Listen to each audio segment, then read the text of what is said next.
Започна асфалтирањето на две локални улици во општина Кочани со вкупна должина од 496,47 метри, и тоа три крака на улицата Карпошова во Стање и крак на локалната улица Асно во Оризари.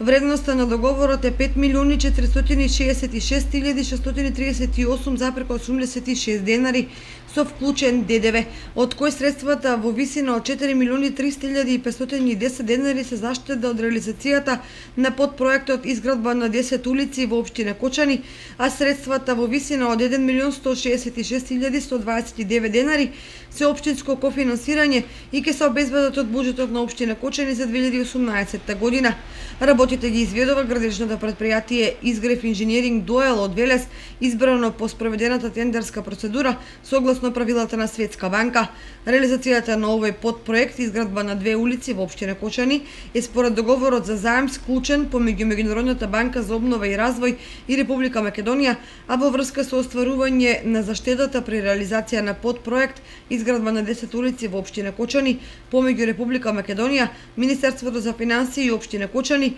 со склучен анекс на договор за подзаем.